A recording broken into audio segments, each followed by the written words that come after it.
Welcome to Umucho Wijambo Ministries. The Word of God is light. Izina ry'Umwami Yesu ninyo ryo kuremesha mu magongwa yawe yose ijana hose izina Isabel bagizingi mwisi n'izina iza cane barishime kw'ijuru. Ndakuramukije wowe uriko uranyumviriza kino gitondo ciza, ndi wa mwiza w'ibiganiro wese arakiza mushikizwa na Potreya. Tusangije mu ry'Imana kino gitondo twabaze kwitebe ivuga ngo uhoraho yambariye urugamba ubutabare. Tumija mu ry'Imana.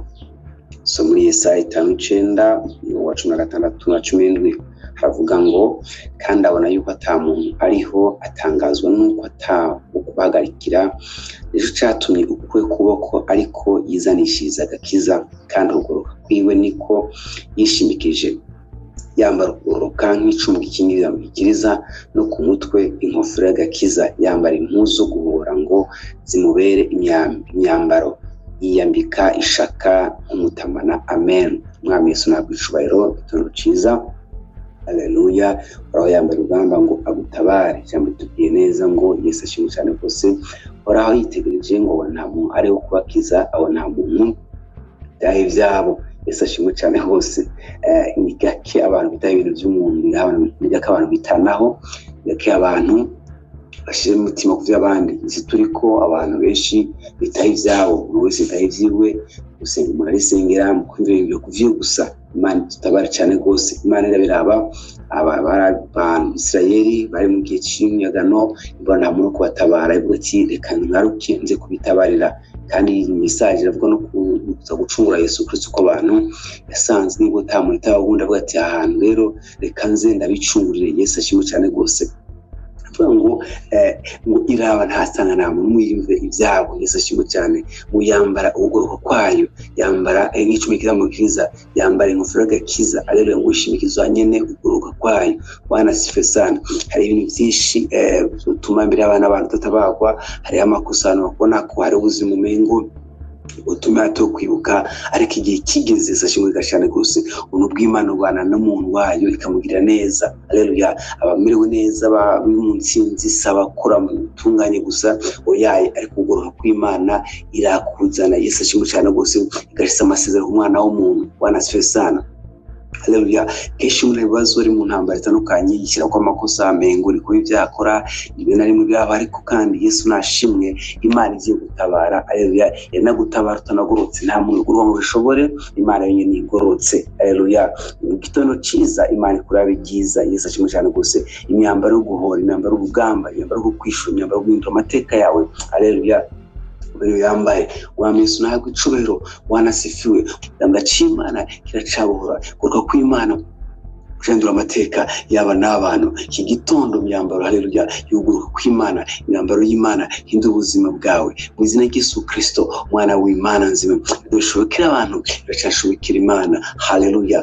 Ngo ritegereza abo ntawitayeho, nta muntu akwitayeho, nta muntu utaye ibyawe, ariko ukwizera kwawe gutuma usenga, gutuma utakambira Imana, Imana ikabona amaso yawe, ikabona ko atamuritaye ibyawe. Yesu ashimwe cyane, ikazi kwikorera ikikorera. Haleluya. Abantu barabatakambiye ntaco bagufashije. Haleluya. Weze ku mutima ntaco bakumariye, ariko uyu munsi Imana Yesu ashimwe cyane gose agose ubare kwitabarira imbere y'abansi bawe. Haleluya. Yesu nashimwe cyane, uhimbaza Imana. Wanasifiwe.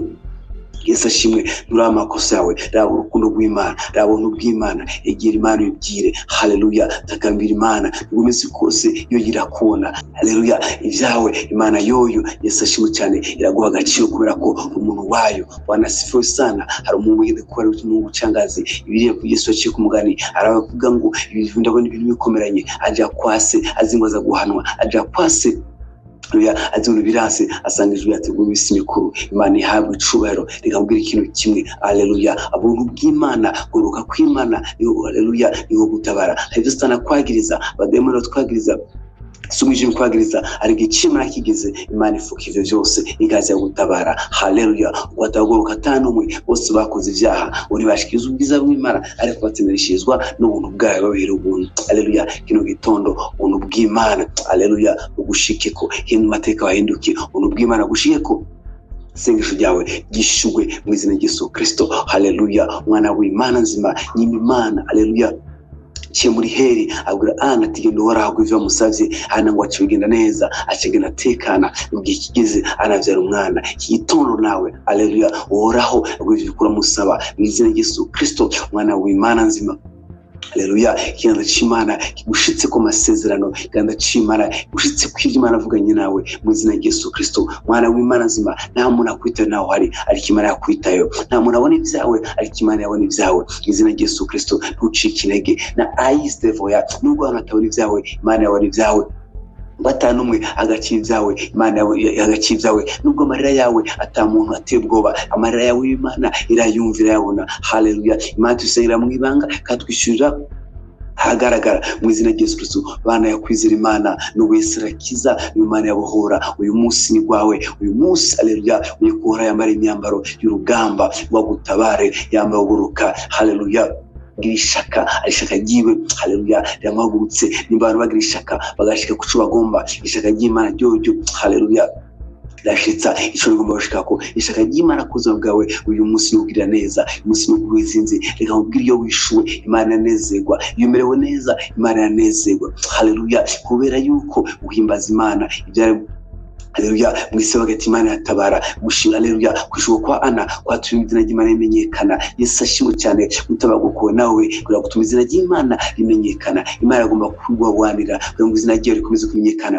mu muryango wawe, mu bagenzi bawe bakuzi. Imana agomba kwibahisha. Haleluya, ntutinye, nturarana ku mutima, ntubucike intege. Haleluya, ntushike ibyizigiro ekaye namba. Imana acagira neza. Haleluya, gutabagukura kurindiriye. Yesu ashimwe cyane gose. Imana yo ku rugamba, Imana yambaye imyambaro y'urugamba gutabare imbere y'abansi bawe.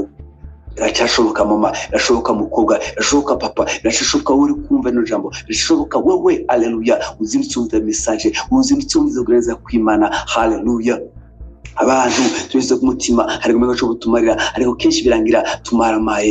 Iyo tubizigiye birangira tumaramaye, ariko umuhigizo yigizigiye horaho hazomaramara. Haleluya, birangira Imana yubahishije mu izina ry'Yesu Kristo, mwana w'Imana nzima. Imana yaciyubahishe, Imana yacakiza, yacabohora amateka y'Imana kidice ni benshi cyane. Nayo kino gitondo haleluya Imana gukoreko, Imana ishike munzu yawe, Imana ishike abantu batashika. Haleluya, witegeza sana numwe yitaye ibyawe, sana numwe abajwe n'ibyawe. Haleluya, ariko avuga ati rero ko abantu bose bamuhevye haleluya kamuhitabare, ko abantu bose baguvuye ko batamuhitaye ibyawe, reka icyo ryawe kuriyo kubera kenshi. Haleluya, ariko nabereka uye abantu tuweze umutima kugira ngo icubero nikije ku bantu kije kuriyo. Amen. Ndabona icubero c'Imana mu nzu yawe, ndabona icubero c'Imana mu mashuri yawe, ndabona icubero c'Imana mu kazi kawe, ndabona icubero c'Imana mu mubiri wawe, ndabona icubero c'Imana haleluya ukura muri aho gasho, ndabona icubero c'Imana ukura mu buzima kengeretse,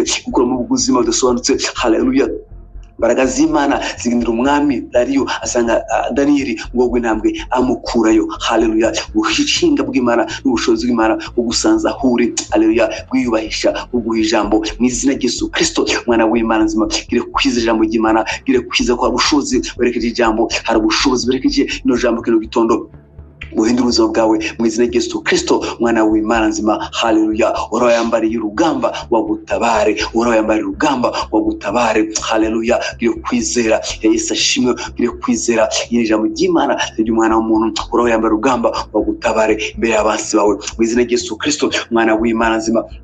Bidashobokera abantu, birashobokera Imana. Akiragura n'uko kuboko, akiragura n'iryo shaka ry'Imana. Haleluya, mu buzima bwawe guhura n'uwo gutabara kw'Imana mu buzima bwawe mu izina ry'Yesu Kristo, mwana w'Imana nzima. Birashobokera abantu, birashobokera Imana.